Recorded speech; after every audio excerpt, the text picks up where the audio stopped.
ورحمۃ اللہ وبرکاتہ۔ وعلیکم السلام ورحمۃ اللہ وبرکاتہ۔ الحمد للہ رب العالمین والصلاة والسلام على اشرف الانبیاء والمرسلین وعلى آلہ الطیبین الطاہرین واصحابہ الاکرمین اجمعین وعلى من تبعهم بإحسان اجمعین الى یوم الدین، اما بعد فأعوذ بالله من الشيطان الرجيم، بسم الله الرحمن الرحيم، إنما وليكم الله ورسوله والذين آمنوا الذين يقيمون الصلاة ويؤتون الزكاة وهم راكعون. آمنت بالله صدق الله العظيم وبلغنا وسندنا رسوله النبي الأمين الكريم، ونحن على ذلك لمن الشاهدين والشاكرين والحمد لله رب العالمين. فقد قال الله تبارك وتعالى في شأن حبيبه وعظمته إن الله وملائكته يصلون على النبي يا أيها الذين آمنوا صلوا عليه وسلموا تسليما. اللهم صل وسلم وزد وبارك على حبيبك ونبيك وصفيك وخليلك سيدنا وقدوتنا ومولانا محمد وعلى آله وصحبه وبارك وسلم تسليما كثيرا كثيرا. سوء طیبہ یہ سمجھ کر ہے زمانے جاتے، سوء طیبہ یہ سمجھ کر ہے زمانے جاتے، یہ وہ روضہ ہے جہاں دل نہیں توڑے جاتے، یہ وہ روضہ ہے جہاں دل نہیں توڑے جاتے. پردے میم کے اسرار جو کھولے جاتے، سبحان اللہ، پردے میم کے اسرار جو کھولے جاتے، دو جہاں نور محمد میں نہائے جاتے، سبحان اللہ، دو جہاں نور محمد میں سمائے جاتے. کون سرکار کو سرتاب قدم دیکھے گا، کون سرکار کو سرتاب قدم دیکھے گا. ارے پائے اقدس بھی برابر نہیں دیکھے جاتے، پائے اقدس بھی برابر نہیں دیکھے جاتے. کون سرکار کو سرتاب قدم دیکھے گا، پائے اقدس بھی برابر نہیں دیکھے جاتے. ان کے کردار کے خدناپ رہی ہے دنیا، ان کے کردار کے قدناپ رہی ہے دنیا، جن کے دیوانوں کے قد تک نہیں ناپے جاتے، جن کے دیوانوں کے قد تک نہیں ناپے جاتے. ان کے کردار کے قد ناپ رہی ہے دنیا، جن کے دیوانوں کے قد تک نہیں ناپے جاتے. سبحان اللہ. بھول جاتے تھے صحابہ غم و آلام اپنے، بھول جاتے تھے صحابہ غم و آلام اپنے، دیکھ لیتے تھے جو سرکار کو آتے جاتے، دیکھ لیتے تھے جو سرکار کو آتے جاتے، دیکھ لیتے تھے جو سرکار کو آتے جاتے. مانے حشر ہے سرکار کا نہ سمجھا جانا، مانے حشر ہے سرکار کا نہ سمجھا جانا. حشر ہو جاتا اگر واقعی سمجھے جاتے، حشر ہو جاتا اگر واقعی سمجھے جاتے، حشر ہو جاتا اگر واقعی سمجھے جاتے. دوری سرکار میں خود موت ہے شوق، ہم ہے ہر سانس میں اپنے سے بکھرتے جاتے، ہم ہے ہر سانس میں اپنے سے بکھرتے جاتے. ایک مرتبہ بآواز بلند آقا کریم علیہ السلام اور آپ کی آل اطہار کی بارگاہ بیکس پناہ میں درود و سلام کا نذرانہ پیش فرمائے. اللہم صلی علی سیدنا محمد وعلی آلہ وصحبہ افضل صلواتک وعدد معلوماتک وبارک وسلم صلاۃ و سلاما علیک یا سیدی یا رسول اللہ صلی اللہ تعالی علیہ وسلم. تقدس مآب حضرت العلامہ سید عبد الرزاق شاہ قادری مد ظلہ العالی، بارگاہ حضرت زبدۃ العارفین قدوۃ الواصلین حضرت سید مردان علی شاہ قدس اللہ سرہ العزیز اور شہ نشین پر تشریف فرما محترم اور معزز علماء کرام اور مختلف بارگاہوں کے سجادگان. چونکہ بڑی ناسپاسی ہوگی اگر میں سبھی کے نام نہ لے پاؤں اور وقت کی تنگی بھی ہے، اسی لیے بغیر کسی تمہید کے اپنی گفتگو کے طرف آنے کی کوشش کر رہا ہوں. جیسے کہ ابھی آپ نے حضرت مولانا عبد القدیر مصباحی صاحب مدت فیوزہ سے بڑی ہی مبسوط اور سنجیدہ اور وقت کے نبض پر ہاتھ رکھنے کی اور مرہم لگانے کی جو آپ نے سید جمیل فرمائی ہے، اللہ تعالیٰ آپ کو اس کا بہترین بدلہ اور اجر دارین میں عطا فرمائے. آمین آمین. اور پھر کتاب بھی آپ نے اسی کا، ایسا لگ رہا تھا کہ تسلسل چل رہا ہے کہ آپ کا خطاب ختم ہوا، ادھر 72 فرقوں کے حوالے سے تفصیلات آپ نے کتاب کی شکل میں رونمائی اور رسم اجرائی ہوئی. اور میرے لیے بڑی خوش بختی کی بات ہے، میں سمجھتا ہوں کہ تقریباً 4-5 مہینے یا اور زیادہ ہو گئے ہوں گے، میں عمرے کے لیے روانہ ہو رہا تھا. ہمارے حضرت عبد الغفار صاحب مدت فیوزہ کی جانب سے کتاب آیا ہے، اس کا مسودہ آیا کہ آپ ذرا اس کو چیک کر لیں ایک مرتبہ. حالانکہ مجھے دوسرے دن سفر کے لیے نکلنا ہے، مدینہ پاک کا سفر ہے. میں نے کہا بھائی وقت کی تنگی ہے، آپ نے فرمایا نہیں آپ دیکھ کر اس کو تخریج لکھنا ہی ہے. میں رات میں بیٹھ گیا اور پڑھنے لگا تو بڑا مجھے بھی لذت اور مزہ آنے لگا. میں نے اسی میں کھو گیا، مکمل کتاب پڑھ لی رات ہی رات، اور کچھ اس میں اپنے ٹوٹے پھوٹے الفاظ لکھ کر کے بھیج دیا. اور ہمارے خیر الدین صاحب سے گفتگو ہوتے رہی، مگر وہ پتہ نہیں میں بھول بھی گیا، بات ختم ہو گئی.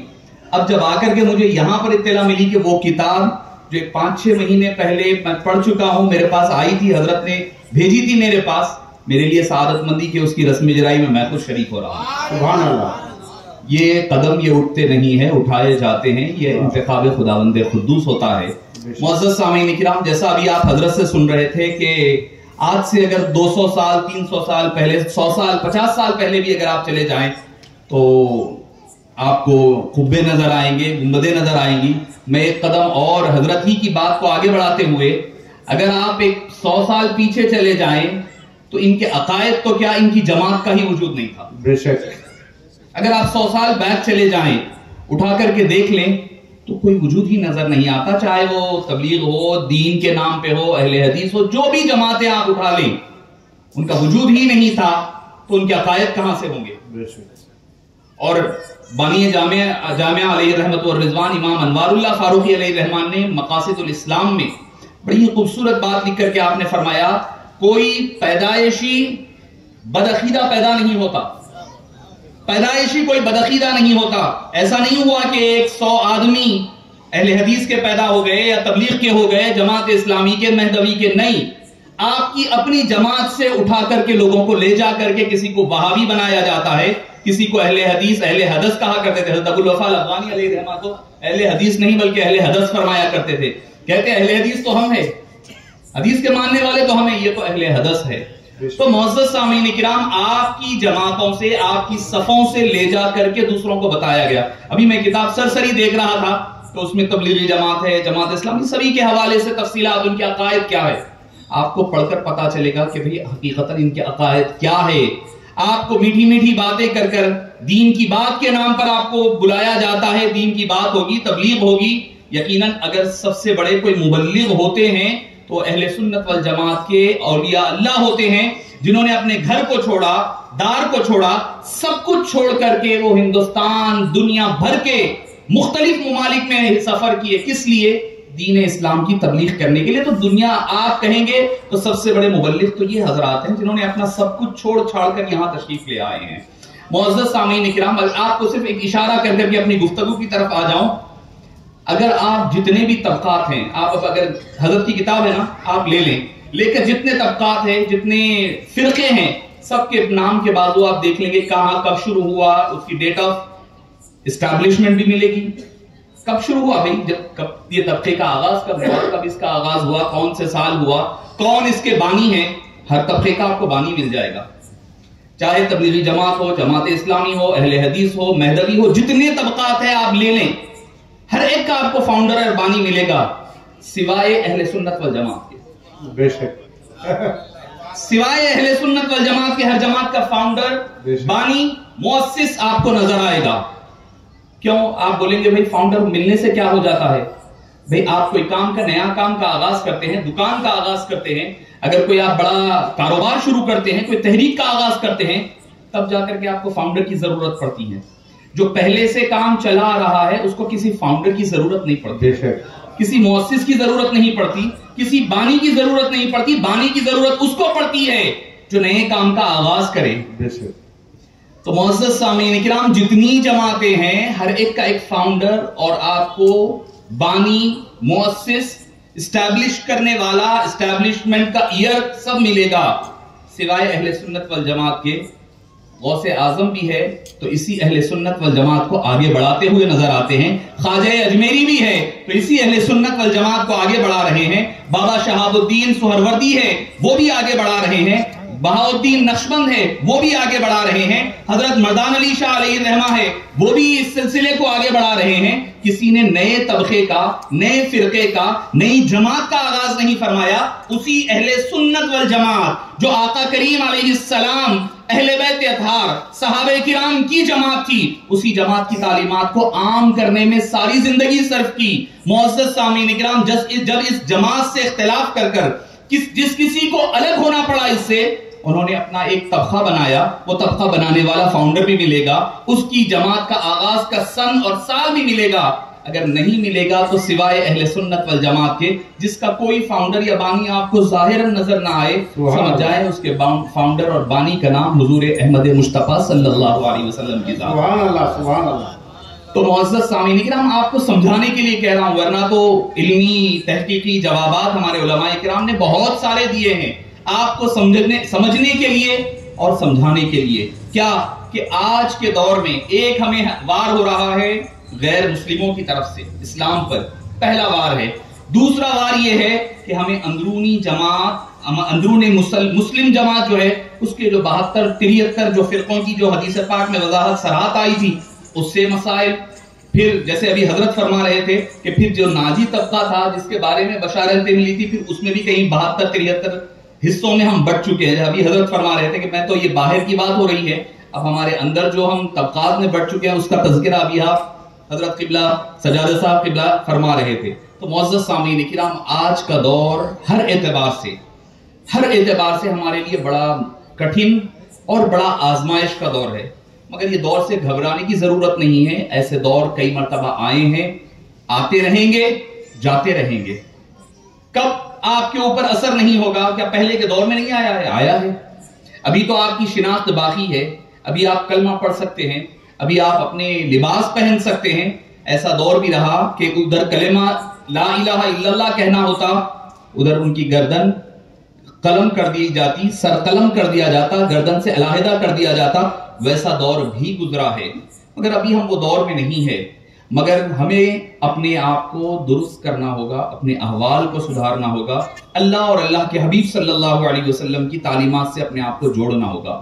آپ کو ایک بات میں بڑے وثوق کے ساتھ کہہ سکتا ہوں، اگر آج کے دور میں غیر مسلموں کا اگر آپ کو مقابلہ کرنا ہے یا غیر مقلدین کا، بدعقیدوں کا مقابلہ کرنا ہے، تو آپ کے لیے ایک سب سے اہم بات، سب سے بہترین ہتھیار ہوگا اولیاء کرام کی تعلیمات۔ سبحان اللہ۔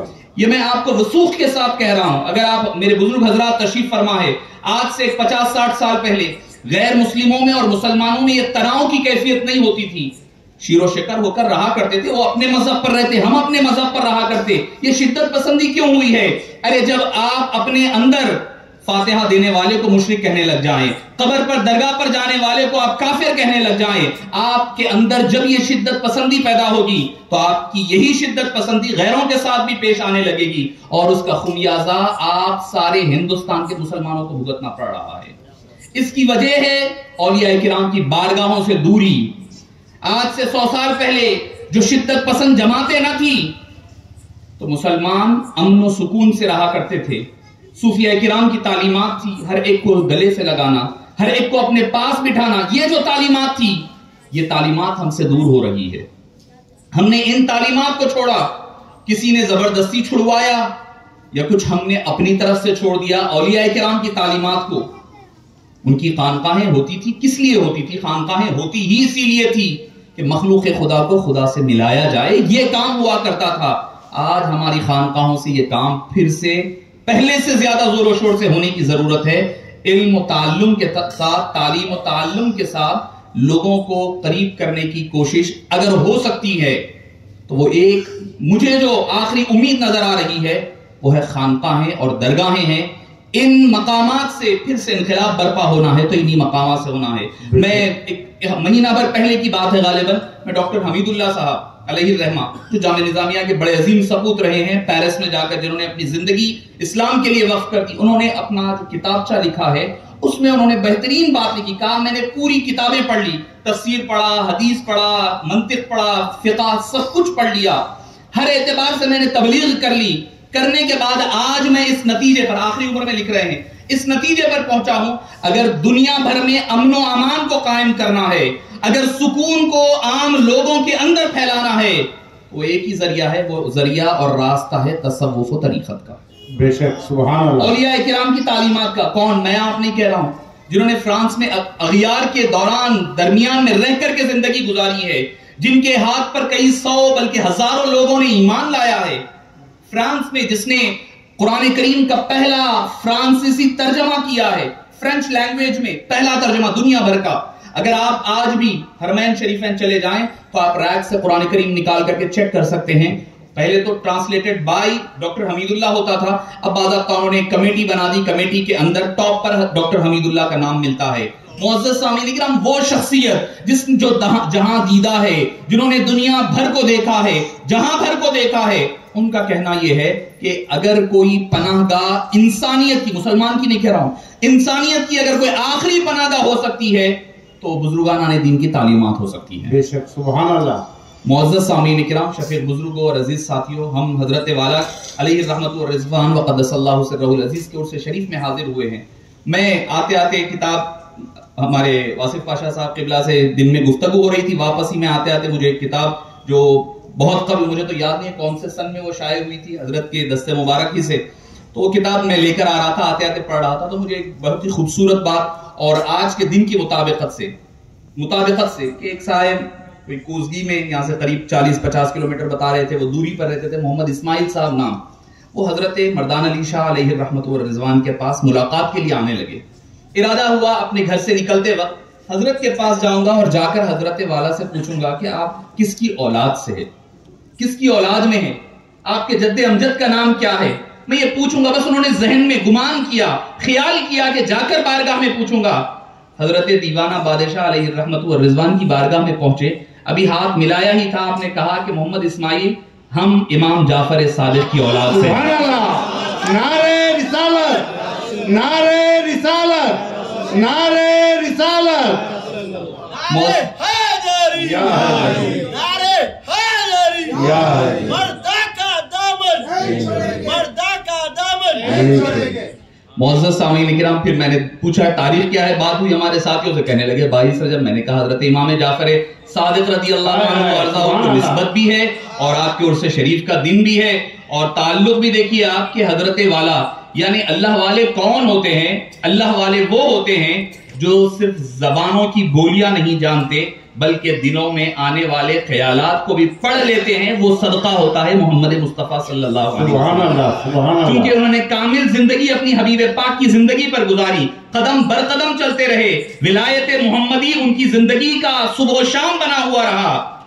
اللہ تعالیٰ نے بھی پھر ان کو وہ عکس ولایت محمدی کے اثرات ان کے اندر منتقل فرماتا رہا، منتقل ہوتے رہتے ہیں. معزز سامعین کرام، یہ وہ ذات، یہ وہ شخصیت حضرت مردان علی شاہ دیوان بادشاہ قدس اللہ سرہ العزیز کی مبارک ذات مبارکہ ہے. معزز سامعین کرام، میں نے ایک آیت کریمہ کی تلاوت کا شرف حاصل کیا. اللہ تعالیٰ فرماتا ہے انما ولیکم اللہ، بے شک اللہ تمہارا ولی ہے، بے شک اللہ تمہارا ولی ہے. جیسے حضرت نے کہا نا کہ اگر کوئی بدعقیدہ آ جائے، اگر اہل علم کے پاس آئے گا نا، وہ 2 منٹ نہیں ٹھہر سکتا ہے، اور اہل علم کے پاس آتے بھی نہیں ہیں.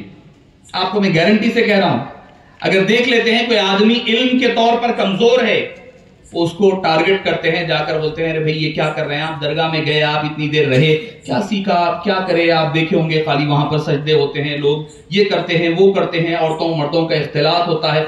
جو عام طور پر ہمارے استاد محترم رئیس المفسرین حضرت طاہر رضوی قادری علیہ الرحمت والرضوان فرمایا کرتے، بابا اگر انگلی پر زخم ہو جائے تو انگلی کاٹا نہیں کرتے، اس کا علاج کیا جاتا ہے.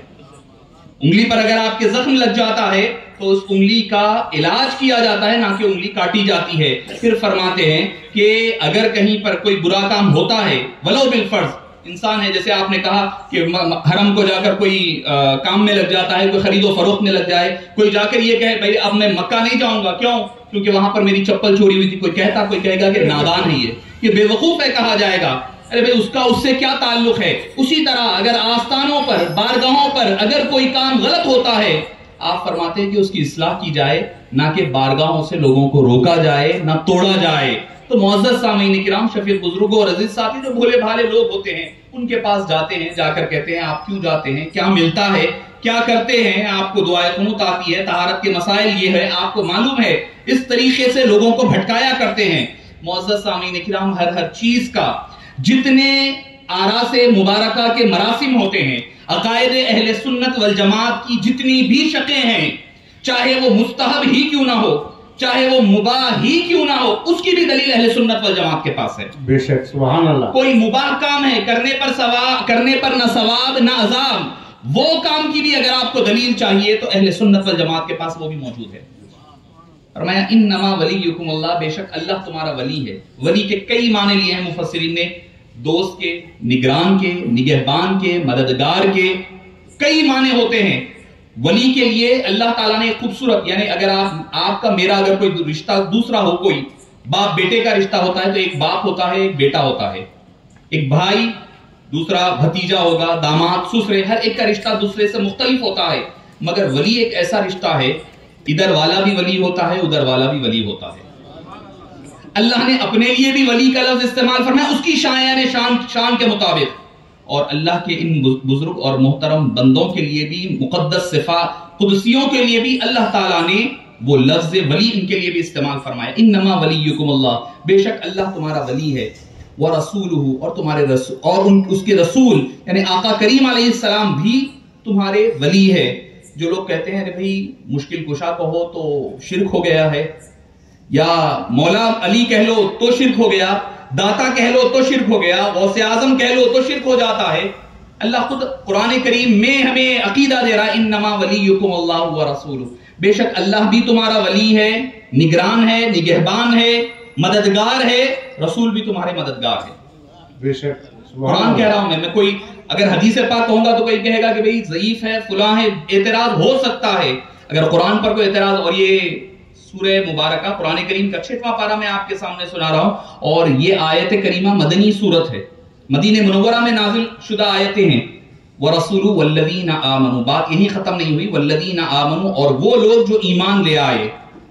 اب ولایت کے تین لوگوں کو فرمایا کہ اس مرتبے پر فائز، اللہ کے لیے اس کی شان کے مطابق، اس کے رسول اس کی شان کے مطابق، اور اولیاء کرام ان کی شان کے مطابق۔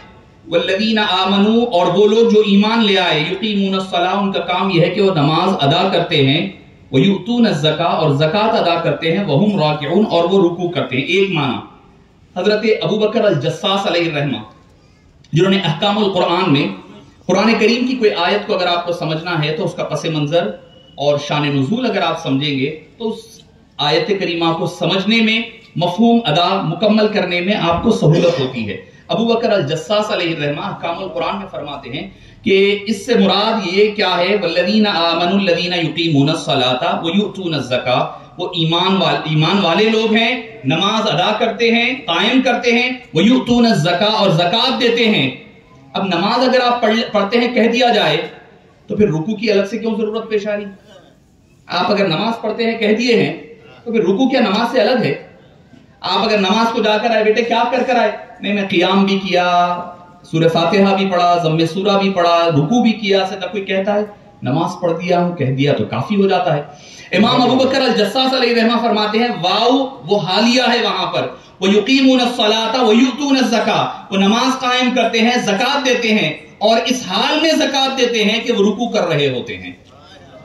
اس کی شان نزول بیان کرتے ہیں۔ ایک مرتبہ حضرت مولا علی مشکل کشا رضی اللہ عنہ وکرم اللہ وجہہ الکریم، نماز کوئی نفل نماز ہوگی جو ادا فرما رہے ہیں، ایک ضرورت مند آ گیا، آ کر کے عرض کرنے لگا کہ اے صحابہ کی جماعت والوں مجھے کچھ دلاؤ، میں ضرورت مند ہوں، مجھے کچھ چاہیے۔ کسی کے پاس شاید اس وقت تھا نہیں ہوگا، کوئی اپنے گفتگو میں تھے اور اس کا جواب نہ دیا۔ اسی دوران حضرت سیدنا علی کرم اللہ وجہہ الکریم رکوع کی حالت میں تھے، نماز ادا فرما رہے ہیں، اور آپ کی انگلی مبارک میں آپ کی انگلیہائے مبارک میں ایک قیمتی انگوٹھی تھی جو آپ نے عمل قلیل کے، اور کون؟ ابو بکر الجساس نے احکام القرآن میں نقل کیا، حضرت علی نے وہ انگوٹھی اس آنے والے سائل کی طرف اچھال کر پھینک دیا اور اپنی نماز کو جاری رکھا. وہ انگوٹھی لیا اور لے کر کے اپنے راستے چلا گیا. صحابہ کرام آقا کریم علیہ السلام کی بارگاہ میں آ کر عرض کرنے لگے، یا رسول اللہ صلی اللہ علیہ وسلم، علی نے نماز کے حالت نماز میں عمل قلیل کے ذریعے سے انہوں نے ایک انگوٹھی کسی ضرورت مند کو سائل کو پھینک دی، سائل کی طرف پھینک دیا. کیا ان کی نماز رہی یا گئی؟ کیا ہوا؟ یہ حبیب پاک صلی اللہ علیہ وسلم سے فتویٰ پوچھنے کے لیے وہ آئے اور آ کر کے فتویٰ سوال ہو رہا ہے.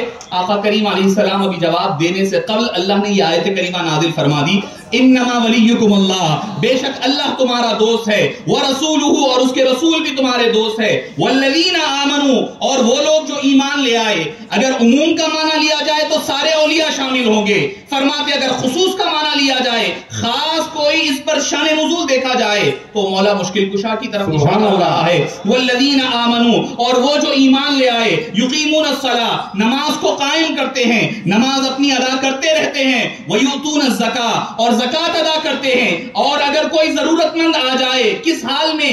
وہم راکعون، اور وہ رکوع کر رہے ہوتے ہیں، اس وقت بھی صدقہ و خیرات کرنے سے اپنے آپ کو روکا نہیں کرتے. نماز بھی جاری ہوتی ہے، نماز بھی پڑھ رہے ہوتے ہیں، رکوع بھی ہو رہا ہوتا ہے، صدقہ و خیرات بھی ادا کرتے رہتے ہیں. سبحان اللہ، سبحان اللہ. معزز سامعین کرام، یہ وہ مقام ہے. یہ آیت کریمہ عموم میں لیا جائے تو سارے اولیاء کرام شامل ہے، خصوص میں لیا جائے تو مولا مشکل کشا رضی اللہ عنہ وارضاہ وکرم اللہ وجہہ الکریم کی شان ہے. اور اس شان میں مولا علی کرم اللہ وجہہ الکریم تنہا نظر آتے ہیں. ہر ایک کی اپنی اپنی اولیات ہے، ہر ایک کی اپنی اپنی خصوصیات ہے. جو اللہ نے کسی کو عطا فرمائی وہ کسی اور کو عطا نہ فرمائی ہو. یہ خصوصیت میں حضرت سیدنا مولا مشکل کشا تنہا نظر آتے ہیں. معزز سامعین کرام، اولیاء کرام کی بارگاہیں دیکھیے کہ جیسا آپ نے کہا کہ ہزاروں سال سے آپ کی بارگاہیں اولیاء کرام کی آباد ہیں، لوگ آ رہے ہیں. اب اتنے لوگ آئے ہیں، آپ نے سندج شریف کے وقت دیکھا کہ اجتماع اتنا زیادہ ہے، اتنا زیادہ ازدحام ہے کہ ہٹنے کے لیے جگہ نہیں مل رہی تھی. میں خود بڑی مشکل سے اندر جا کر کے زیارت کیا. حضرت سے میں نے دستبوسی کی بڑی مشکل کے ساتھ جا کر. خواتین ہے، مرد حضرات ہے، اجتماع بڑا ہے، ازدحام بڑا ہے. اتنے لوگ آتے ہیں، کیوں آتے ہیں؟ آپ کبھی سوچے ہیں؟ اگر آپ کا بچہ بیمار پڑ جائے، بخار آ جائے، تو آپ ایک ڈاکٹر کے پاس لے جاتے ہیں. اگر ایک وقت ڈاکٹر سے اس کو اگر صحت نہیں ہوتی ہے، ڈاکٹر کی دوا کام نہیں کرتی، آپ دوبارہ اس ڈاکٹر کے پاس جاتے ہیں؟ ایک بار جائیں گے، دوبارہ نہیں ہوگا تو یقیناً تیسری مرتبہ تو آپ بالکل ہی ترک کر دیں گے. تو معزز سامعین کرام، ہم دنیاوی طور پر اتنے چوزی اور سیلیکٹیو ہوتے ہیں کہ اگر جہاں فائدہ ہوتا ہے وہیں جایا کرتے ہیں. آپ سے اگر میں پوچھوں کہ یہاں کیوں آئے ہیں، کیوں آ رہے ہیں؟ آپ کے آبا و اجداد بھی آتے رہے ہیں، آپ بھی آ رہے ہیں، انشاءاللہ آپ کی آنے والی نسلیں بھی آتے رہے گی. کیوں آتی ہے؟ ارے کچھ تو فائدہ ہوتا ہوگا نا، تبھی تو آتے ہیں. کچھ تو قلبی سکون ملتا ہوگا تبھی تو آتے ہیں. یوں ہی کوئی اٹھ کر نہیں آتا. آپ اپنا وقت چھوڑ کر کے، اپنی مصروفیات، ارے آدمی اپنا موبائل چھوڑ کر کے 10 منٹ بیٹھنے کے لیے تیار نہیں ہے. ایسے ماحول میں، ایسے دور میں آپ مغرب سے لے کر کے، مغرب سے قبل سے لے کر کل بھی آئے ہیں، آج بھی، کل بھی آپ آ رہے ہیں. کیوں آ رہے ہیں؟ کچھ تو ہوگا نا، کچھ تو مل رہا ہوگا. کوئی ایسے ہی نہیں آیا کرتا. بزرگانہ دین کی آستانے روشن ہیں، کیوں ہیں؟ آباد ہے، کیوں ہیں؟ اس لیے ہے کہ اللہ تعالیٰ ان کے دلوں کو سکون عطا فرما رہا ہے. آج انسان کے پاس مال ہے، دولت ہے، پیسہ سب ہے، اگر نہیں ہے تو اس کے پاس اطمینان قلب نہیں ہے. اطمینان قلب اگر کہیں ملتا ہے تو ان اولیاء کرام کی آستانوں میں ملا کرتا ہے. معزز سامعین کرام، اچھا آپ دیکھتے ہیں نا، ابھی آپ مثال کے طور پر آپ کے گھر پر نل آتا ہے، پانی پیتے ہیں، بولے کسی کے لیے کہہ دے کہ غوث پاک کا صدقہ ہے، لوگوں کو پریشانی، پنجتن پاک کا صدقہ، پریشان ہو جاتے. آقا کریم علیہ السلام کا صدقہ، ارے یہ کیسے ہو سکتا؟ دینے والا تو اللہ ہی ہے. جیسے ابھی شہزادے سے میں سن رہا تھا، انما انا قاسم واللہ یعطی، پر مختصر مگر جامع آپ گفتگو سماعت فرما رہے تھے. معزز سامعین کرام، آپ کے گھر میں پانی آتا ہے، آپ پانی پیتے ہیں، آپ کو پوچھیں گے پانی کون سا ہے تو آپ بولیں گے نل کا پانی ہے، بولتے ہیں نا. اگر آپ سے پوچھیں یہ کون سا پانی ہے، بولے بورویل کا پانی ہے. یہ کون سا ہے؟ یہ فلٹر کا پانی ہے، یہ فلاں بولی کا پانی ہے. ارے بھئی اللہ نے قرآن میں فرمایا وَنَزَّلْنَا مِنَ السَّمَاءِ مَاءً، پانی تو ہم آسمان سے اتارا کرتے ہیں، پانی تو ہے آسمان کا. پھر آپ بول رہے ہیں کبھی بولی کا پانی، کبھی کنویں کا پانی، کبھی سمندر کا پانی، کبھی نہر کا پانی، کبھی بورویل کا پانی. پانی تو اللہ نے دیا ہے نا. تو آپ بولتے ہیں صاحب وہ جو ذریعے سے آتا ہے نا پانی ہمیں، وہ ذریعے کا ذکر کرتے ہیں. جو ذریعے سے آپ کو پانی ملا، مجھے پانی ملا نل کے ذریعے سے تو میں نل کا ذکر کیا. مجھے بورویل سے ملا تو بورویل کا ذکر کیا. اگر دریا نہر سے ملا تو نہر کا ذکر کیا. سمندر سے آیا تو سمندر کا ذکر کیا.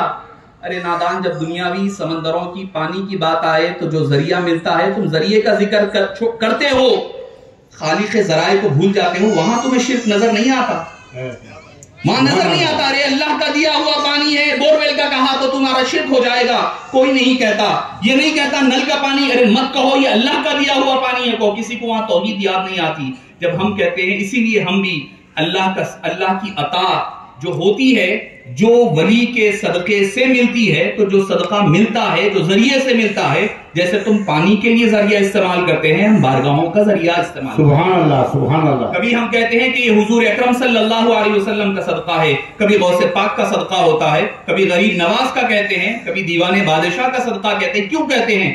دینے والا تو اللہ ہی ہوتا ہے، مگر ہمیں ملا ہے اس پیمانے سے، اس ذریعے سے، اس نل سے ملا ہے.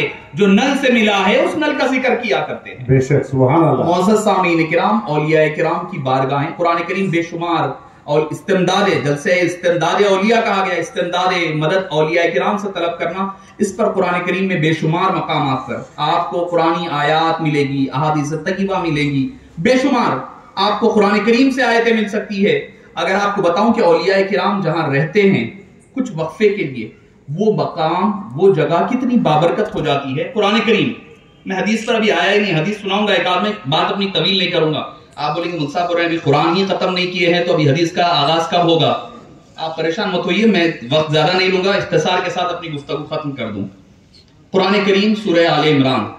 بھئی ہمارے لوگوں کا مسئلہ کیا ہوتا ہے کہ جیسے حضرت نے کہا کہ باہر جانے کا زبردست تقریر تھی، بہت اچھی بات تھی، پوچھے کیا بولے، وہ تو وہ یاد نہیں ہے مصعب. ہمارے لوگوں کا یہ ہے، حالانکہ وہ گمراہ ہوتا ہے دو حدیثیں یاد کر لیتا ہے، تو قرآن کی آیتیں غلط سلط ہی صحیح وہ آپ کے سامنے سنا کر آپ کو متاثر کر کر آپ کی جماعت سے نکال کر اپنی جماعت میں لے جا کر بٹھا دیتا ہے. اور ہمارے لوگ حق پر ہوتے ہوئے سن کر ایک کان سے سنتے ہیں. ہم سنی مطلب یہ سمجھ رہے ہیں کہ ایک کان سے سننا دوسرے کان سے نکال دینا. ہم سنیت کا یہ مطلب سمجھ چکے ہیں. معزز سامعین کرام، اپنے بچوں کو، اپنے آپ کو ایسے تیار کریں، اس انداز سے سنا کریں کہ آپ کو یہ یاد بھی رکھنا ہے، اپنے گھر والوں کو جا کر کے سنانا ہے، اپنے بچوں کو بتانا ہے. 1 سے 4 بار بتائیں گے وہ بات آپ کو بھی یاد رہ جائے گی، آپ کی آل و اولاد میں بھی وہ بات منتقل ہوگی. سبحان اللہ. بے شک. سورہ آل عمران ہے. حضرت زکریا علیہ السلام نبی برحق ہے، نبی وقت ہے، اپنے وقت کے بنو اسرائیل کے انبیاء کرام میں جن کا شمار ہوتا ہے، ان کا تذکرہ. حضرت مریم علیہ السلام کا تذکرہ ملتا ہے اختصار کے ساتھ. حضرت مریم علیہ السلام حضرت زکریا علیہ السلام کی کفالت میں دیے گئے، کفالت میں رہنے لگی.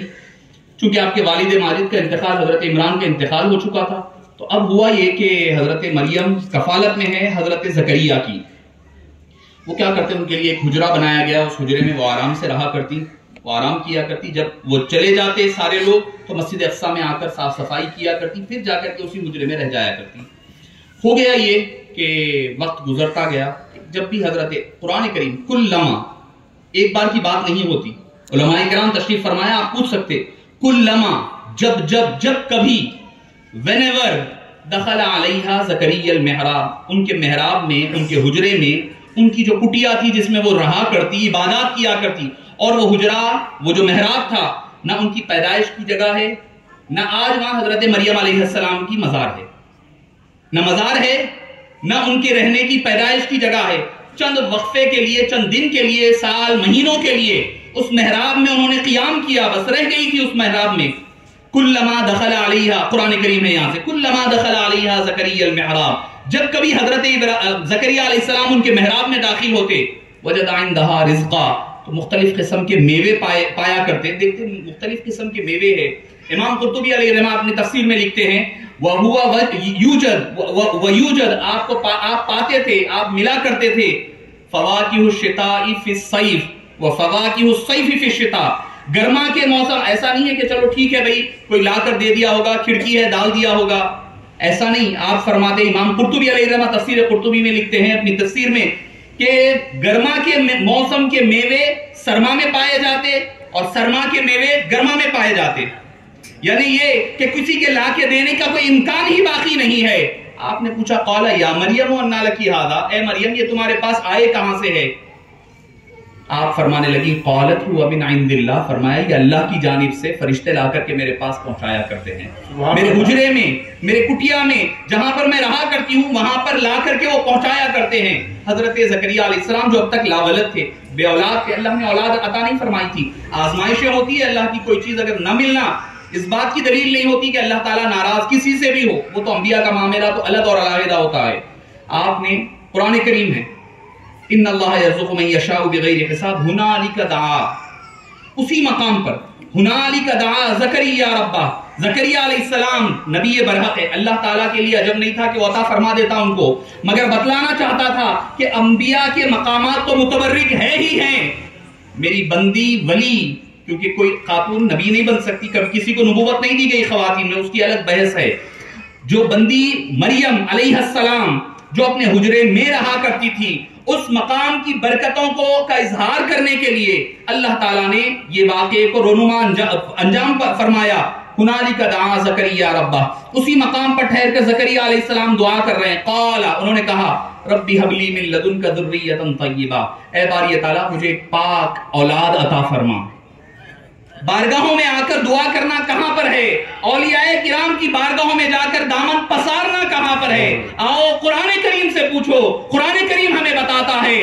قال ربی حب لی، کون؟ زکریا فرما رہے ربی حب لی، اے اللہ مجھے عطا فرما، ربی حب لی من لدنک ذریۃ طیبہ، اے باری تعالیٰ پاک اولاد عطا فرما دے، انک سمیع الدعاء، بے شک تو دعاؤں کا سننے والا ہے۔ کیا اللہ تعالیٰ اسی مقام پر دعاؤں کا سننے والا ہے؟ کیا اللہ تعالیٰ دوسرے مقامات پر؟ یقیناً ہر مقام پر وہ سننے والا ہے، جو کوئی پکارتا ہے وہ اس کو سنتا ہے، مگر اب اس کے محبوب بندوں کی جو مقامات بارگاہیں ہوتی ہے وہ متبرک مقام ہوتی ہے، وہ فوری طور پر مستجاب دعا ہوا کرتی ہے۔ اسی لیے حضرت زکریا علیہ السلام نے جب دیکھا جہاں پر بن موسم کے میوے پیدا ہو جائے تو یہ مقام برکت ہے، کیوں؟ کیونکہ وہاں پر زکریا علیہ السلام کی کفالت میں حضرت مریم رہا کرتی ہے، اسی لیے انہوں نے وہی دعا کے لیے اس کو چنا ہے۔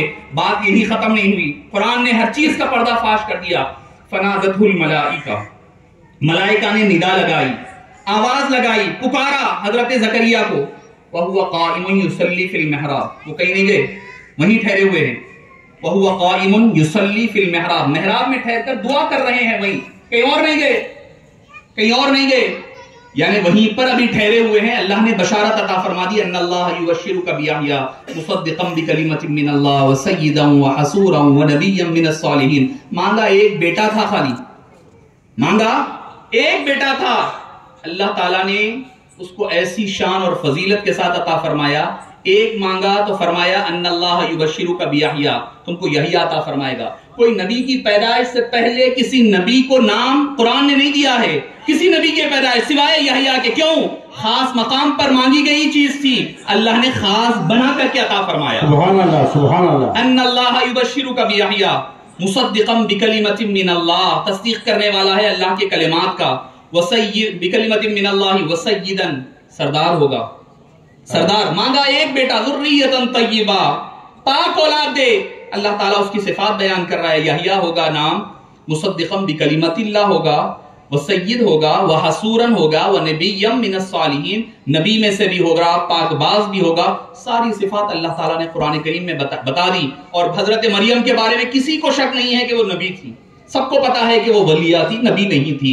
ارے چند دن کے لیے کوئی اللہ کی ایک بندی ولیہ، وہ بھی بنو اسرائیل کی، کسی مقام پر ٹھہر جائے تو اس کی برکتوں کا عالم یہ ہو جائے کہ وہاں پر دعائیں مستجاب ہو جائیں، تو امت محمدیہ کے دور کے اولیاء کرام جس مقام پر ٹھہر جائیں اس کا عالم کیا ہوگا، اس کے مقام و مرتبے کا عالم کیا ہوگا۔ سبحان اللہ، سبحان اللہ۔ آپ خود اس سے اندازہ لگا سکتے ہیں۔ اچھا آپ کو اور ایک بات بتاؤں، میں نے کہا کہ ہم اولیاء کرام کی بارگاہوں میں آؤ تو ہاتھ پھیلاتے، آپ بولیں گے وہ کہاں پر ہے؟ وہ بھی قرآن میں ہے، جس کی نظر جیسی ویسا نظر آتا ہے۔ آنکھ کھول کر دیکھیے، آپ دل کی آنکھوں سے دیکھیں، پھر سب نظر آئے گا۔ دل کی آنکھوں سے اگر گنبد خضرا دیکھوں، آسمان سے بھی مدینے کو میں اونچا دیکھوں، آسمان سے بھی مدینے کو میں اونچا دیکھوں، آپ کو دیکھ کے دل میں یہ تمنا نہ رہی حسن یوسف دم عیسیٰ ید بیضا دیکھوں، حسن یوسف دم عیسیٰ ید بیضا دیکھوں. آپ قرآن ہی قرآن ہے چلتا پھرتا، ہر ادا میں کسی آیت کا خلاصہ دیکھوں، ہر ادا میں کسی آیت کا خلاصہ دیکھوں. سیرت پاک پڑھوں کر کے وضو اشکوں سے، اس طرح آپ کا شاہا میں سراپا دیکھوں. عمر بھر نیند نہ آئے تجھے راتوں میں خلیل، گر تصور میں بھی حضرت کا بچھونا دیکھوں. سبحان اللہ سبحان اللہ.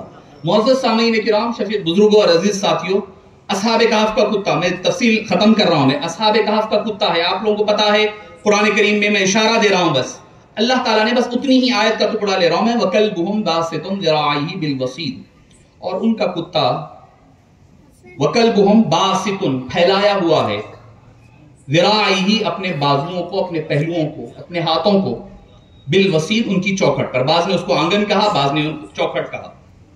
کتا جو بیٹھا ہوا ہے، بھئی کتا بیٹھتا ہے، آپ کبھی کوئی کتے کا بیٹھنے کے انداز کو ذکر کرتے ہیں کہیں پر؟ بھئی کتا ابھی گزرا ہے تھوڑی دیر پہلے، آپ نے دیکھا ہے نا، کتنوں نے دیکھا ابھی گزرا ہے تھوڑی دیر پہلے. ابھی جب تقاریر شروع نہیں ہوئی تھی کتا جا رہا تھا کالے رنگ کا، آپ نے کیا دیکھا؟ میں نے تو رنگ دیکھا ہے، آپ نے شاید غور کیا یا نہ کیا، اس پر دھبے تھے نہیں تھے، وہ کیسا چل رہا تھا، آپ نے غور کیا ہے؟ کوئی نہیں، کوئی بھی کہے گا کہ میں خود بھی نہیں غور کرا، آپ نے بھی غور نہیں کیا. اللہ تعالیٰ اصحاب کہف کا کتا جو ان کی غار پر بیٹھا ہوا تھا اس کا تذکرہ فرما رہا ہے. وَكَلْبُهُمْ اور ان کا کتا باسطٌ پھیلایا ہوا ہے، ذراعیہ اپنے بازوؤں کو، اپنے پہلوؤں کو، اپنے بازوؤں کو، بالوسید ان کی چوکھٹ پر. یعنی کس کی چوکھٹ پر؟ اصحاب کہف جو نبی نہیں ہے، اللہ کے نیک بندے ہیں. انہم فتیۃ آمنوا بربہم وزدناہم ہدی، وہ چند نوجوان ہے، وہ چند نوجوانوں کی دہلیز پر پڑا ہوا کتا ہے. بتلا رہا ہے اللہ تعالیٰ، جب میرے نیک اور محترم بندوں کے پاس جاؤ تو کیسے جاؤ؟ اکڑتے ہوئے مت جاؤ، اکڑتے ہوئے مت جاؤ، اپنے بازوؤں کو پھیلاتے ہوئے جاؤ. یعنی ایک کتے سے تم بیٹھنے کا اولیاء کے دربار میں ادب سیکھا کرو، اکڑتے ہوئے نہیں بلکہ جھکتے ہوئے جاؤ. ان کی بارگاہوں میں جاؤ تو ادب کے ساتھ جایا کرو. جیسے حضرت نے کہا کہ دنیا نہیں، دین مانگا کرو، دین کو اپنے دلوں کی صفائی کے لیے جایا کرو. ارے ان کا معاملہ تو کیا تھا، خلوت در انجمن کی وہ عملی نمونہ تھے، وہ رہتے لوگوں میں تھے، دل ان کا یار کی ذکر میں، اس کی یاد میں مشغول ہوا کرتا. آپ سے ہاتھ ملاتے، آپ سمجھ رہے ہیں ہاتھ ملا رہے ہیں، ان کا دل خدا کی یاد میں، خدا کے عرش پہ لگا ہوا ہے، اس کی تجلیات میں محو نظر آتا ہے. معزز سامعین کرام، شفیق بزرگوں اور عزیز ساتھیوں، قرآن کریم میں بے شمار آیتیں ہیں جو اولیاء کرام کے استمداد یعنی ان سے مدد لینا. غیر نبی کی بات کہہ رہا ہوں میں، نبی کی نہیں، غیر نبی کی بات کہہ رہا ہوں. یہ تو حضرت مریم کا ذکر غیر نبی کا ہے. حضرت سلیمان نے حضرت آصف بن برقیہ سے جو کام لیا وہ بھی غیر نبی کی ہے. اچھا، حضرت سلیمان کے بارے میں سب کہتے ہیں، سارے مفسرین کہتے ہیں، ہر طبقے کا آدمی، ان کی طاقت اتنی تھی کہ ہواؤں پہ تھی، چرند پر، پرند پر، جنوں پر. مگر حضرت سلیمان نے کسی چرند اور پرند کو یا جن کو نہیں کہا جا کر وہ میرا تخت لے کر کے آؤ. کہہ سکتے تھے نا؟ کہہ سکتے تھے. بھائی جب آپ کی حکومت ہے تو حکومت کو کہہ دیتے، اپنے ہواؤں کو کہتے ان کا تخت اٹھا کر یہاں لا دو. غیر خدا کو حضرت سلیمان کہہ رہے ہیں، یا ایھا الملأ ایکم یاتینی بعرشھا قبل ان یاتونی مسلمین. اے میرے جماعت والو، اے میرے دربار میں بیٹھنے والو، کون ہے جو اس کا تخت لے کر آئے گا؟ تو یہ بھی تو غیر خدا ہے جس کو حضرت سلیمان کہہ رہے ہیں. کیا فتویٰ لگاؤ؟ قرآن ہے یہ، سبحان اللہ، یہ قرآن کریم ہے، قرآن کے باہر نہیں ہے، یہ قرآن ہے. یہ اللہ حضرت سلیمان کہہ رہے ہیں کون ہے جو جا کر کے بلقیس کا تخت لے کر یہاں آئے. حالانکہ حضرت سلیمان علیہ السلام کی طاقت ہے، ہوا کو حکم دیتے تو وہ اٹھا کر ادھر لا دے سکتا ہے، اللہ نے دی ہے. مگر بتلا قرآن میں کیوں رہے ہیں، کیوں فرمایا، اور اللہ نے اس کو قرآن میں جگہ عطا فرمائی؟ یہ بتلانے کے لیے کہ اولیاء کرام غیر خدا سے وسیلے کے طور پر اللہ کی چیز مانگنا یہ صرف عام لوگوں کا نہیں بلکہ میرے مقرب انبیاء کرام نے بھی اس کو اختیار کیا ہے. بے شک، سبحان اللہ. یہ بتلانے کے لیے اللہ تعالیٰ نے قرآن کریم میں اس کو جگہ دی ہے. ایک صحابی، آج میں دیکھ رہا تھا، بڑی خوبصورت حدیث پاک مصنف ابن ابی شیبہ کی ہے، امام طبرانی نے نقل کیا ہے. اور عجیب بات، علامہ ابن کثیر جو ابن تیمیہ کے شاگرد ہے، جو 700 سن ہجری میں پیدا ہوئے ہیں اور 770 میں جن کی وفات ہوئی، علامہ ابن کثیر، وہ خود انہوں نے کہا ہے یہ حدیث صحیح ہے. حضرت سیدنا فاروق اعظم رضی اللہ عنہ کے دور مبارک میں قحط آ گیا، قحط سالی آ گئی. آنے کے بعد ایک شخص آیا اور آ کر کے آقا کریم علیہ السلام کی بارگاہ کے پاس ٹھہر گیا، ٹھہر کر کہنے لگا یا رسول فقال یا رسول اللہ استسقى اللہ، کہ اللہ کے رسول صلی اللہ علیہ وسلم اللہ سے استسقاء یعنی آپ بارش کی دعا فرمائیے، لأمتی کا اپنی امت کے لیے، فاتہم کہ وہ مر رہی ہے، وقد ہلکوا اور وہ ہلاک ہو رہی ہے۔ کون؟ صحابی رسول۔ اور دوسری کتب احادیث میں، سیر کی کتب میں ائمہ جرح و تعدیل نے لکھا کہ وہ بھی صحابی تھے، ان کا نام تھا بلال بن حارث رضی اللہ عنہ۔ ایک صحابی حضرت سیدنا فاروق اعظم رضی اللہ عنہ کا دور مبارک ہے، ایک صحابی حبیب پاک کی بارگاہ میں آ کر کہے یا رسول اللہ بارش نہیں ہو رہی ہے، بارش کے لیے اللہ سے دعا فرمائیے۔ یا رسول اللہ کہہ رہے ہیں، آج تو یا رسول اللہ کہنے پر شرک کے فتوے ملتے، اگر کوئی یا رسول اللہ کہہ دے، یا نبی سلام علیہ کا پڑھے تو شرک اور کفر کے فتوے۔ یا رسول اللہ نہیں پکارنا، صرف اللہ کے لیے پکارا جائے۔ صحابی رسول ہے، وہ آ کر کے حبیب پاک کی بارگاہ میں معروضہ رکھ رہے ہیں کہ یا رسول اللہ آپ جو ہے ہمارے لیے اللہ کے دربار میں بارش کی دعا فرمائیے، بارش کے لیے کوئی حکم نافذ فرما دیجئے۔ تو آپ وہ آدمی دعا کر کر جانے لگا، دیکھنے والوں نے آقا کریم علیہ السلام کو خواب میں دیکھا، اور حبیب پاک صلی اللہ علیہ وسلم نے تشریف لا کر کے فرمایا عمر کو جا کر کے میرا سلام کہنا۔ آقا کریم علیہ السلام فرما رہے ہیں کہ عمر بن خطاب رضی اللہ عنہ کو جا کر کے سلام پیش کرنا۔ آج اگر کوئی آپ عمرے کو جا رہے ہیں، آج کل نیا چل رہا ہے، اگر آپ عمرے کو جا رہے ہیں، ہم اپنے بزرگوں سے اسلاف سے سیکھے کہ جب بھی جائیں آقا کریم علیہ السلام کی بارگاہ میں تو سلام کے لیے کہتے ہیں آقا کریم کی بارگاہ میں سلام پیش کرنا۔ نہیں، یہ بھی جائز نہیں ہے، آج نیا چل رہا ہے، یہ جائز نہیں ہے، نہیں بول سکتے کہتے آپ۔ ارے بھائی حدیث پاک میں حضرت آپ آقا کریم علیہ السلام حضرت عمر کو کے پاس اپنا سلام روانہ فرما رہے ہیں کہ عمر کو سلام کہنا اور کہنا کہ یہ جو قحط سالی ہے وہ دور ہو جائے گی، اور انہیں کہنا کہ اطمینان کے ساتھ اپنی حکومت کو انصاف اور عدل کے ساتھ جاری رکھے۔ امام طبرانی نے مصنف ابن ابی شیبہ نے، امام حاکم نے المستدرک میں، اور مختلف کتب احادیث نے اس کو نقل کیا ہے۔ علامہ ابن کثیر جیسے شخص امام جن کے پاس جو ہے کئی دوسرے طبقات والے اہل حدیث وغیرہ ان کو اپنا امام اور مقتدی مانتے ہیں، وہ تو ہمارے بھی امام ہیں، وہ تو زبردستی ان لوگوں نے اپنی مرضی کی بات ملی تو چھین لیتے ہیں، جب مرضی کے خلاف ہوتی ہے تو پھر ہٹا دیتے ہیں، نہیں یہ ان کا قول غلط ہے۔ اور اسی کو حیرت کی بات یہ ہے، ابن تیمیہ نے بھی کہا ہے کہ یہ حدیث کی حد تک تو صحیح ہے، معنی کے اعتبار سے یہ ہے، ٹھیک ہے انہوں نے آ کر دعا کے لیے کہا، بہرحال وہ اپنی توجیہ پیش کرے، مگر حدیث پاک کی جب تک بات آئی تو انہوں نے کہا یہ حدیث صحیح ہے۔ تو آقا کریم علیہ السلام کے دنیا سے پردہ فرمانے کے بعد بھی وہ آ کر کے آقا کریم علیہ السلام کے دربار میں معروضہ رکھ سکتے ہیں، تو یہ استمداد بن نبی ہے۔ تو لوگ کہتے ہیں بھائی استعانت جو ہے آپ کو وسیلہ آقا کریم علیہ السلام کے دنیا کے پردہ فرمانے کے بعد نہیں لے سکتے، زندگی میں جائز ہے۔ میں نے کہا آپ مجھے کوئی ایک حدیث بتا دو جس میں یہ لکھا ہوا ہے کہ زندگی میں وسیلہ لینا جائز ہے اور زندگی کے بعد جائز نہیں ہے، مجھے کوئی حدیث لا کر کے بتا دو۔ کہیں پر حبیب پاک نے فرمایا میری زندگی میں میرا وسیلہ لینا اور میری زندگی کے بعد وسیلہ نہ لینا، یہ کہیں پر نہیں نظر آئے گا۔ تو معزز سامعین کرام، اولیاء کرام کی بارگاہیں ہمیں ظاہر اور باطن کو مجلہ اور مصفہ کیا کرتی ہیں۔ ہم جس اللہ والے کی بارگاہ میں بیٹھے ہیں، کہاں سے پنجاب سے نکل کر تشریف لائے، سب چھوڑ چھاڑ کر چلتے چلتے یہاں تک آئے، جنہوں نے اپنی صبح اور شام، اور سب سے بڑی بات جو حضرت والا علیہ رحمت و رضوان کی ہے وہ یہ ہے کہ آپ نے آقا کریم علیہ السلام کی بارگاہ میں حاضری دی، فرمایا اجمیر جاؤ، اجمیر میں حاضری دی، اجمیر سے پھر آپ ہندوستان کی طرف حیدرآباد کی طرف تشریف لائے، بارگاہ حضرات یوسفین شریفین کی بارگاہ میں حاضری، وہاں سے حکم پر حضرت جہانگیر پیرا علیہ رحمت و رضوان کی بارگاہ میں حاضری، وہاں سے آپ کو دیوان بادشاہ کا خطاب دیا جاتا ہے، لقب سے ملقب کیے جاتے ہیں، پالمور یعنی یہاں آنے کے لیے کہا جاتا ہے۔ آپ کا وہ پیرلا مرری کیا ہے وہ مجھے یاد نہیں، الفاظ میں جی برابر بول رہا ہوں، میں چونکہ تیلگو میں میڈیم نہیں ہوں تو مجھے تھوڑا الفاظ میں ہو سکتا ہے کہ وہ غلطی ہو جائے۔ یہاں آ کر جو بارگاہیں جو آج آپ جاتے ہیں وہ بھی اگر لوگوں کے سامنے انکشاف کرنے والی ذات مبارکہ حضرت مردان علی شاہ علیہ رحمہ کی ذات پاک ہے۔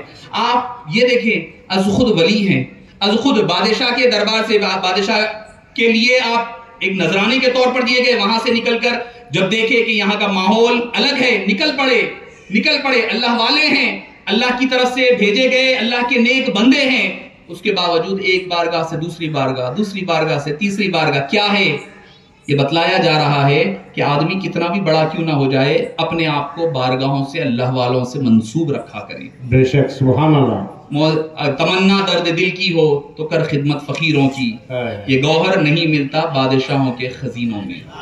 اگر آپ کو ملنا ہے تو یہ اللہ والوں کے آستانوں پہ ان سے ہی جا کر پوچھیں. آپ 80 سال تک تنہا مجرد زندگی تنہا رہ رہے ہیں، نکاح نہیں فرمایا. آخر میں فرماتے ہیں کہ تیسری مرتبہ حکم ہوا کہ باصرار کے اب نکاح کرو، تو فرمایا کہ اب تو انکار نہیں ہو سکتا. آپ نے نکاح کا ارادہ فرمایا، نکاح فرمایا اپنے مرید کی ایک صاحبزادی سے، صاحبزادی حبیب النساء علیہ الرحمت و رضوان سے نکاح فرمایا. اچھا وہ بھی مجھے عجیب واقع، اللہ والے دیکھیے بندہ جب اللہ کا ہو جاتا ہے نا پھر اللہ اس کا ہو جاتا ہے.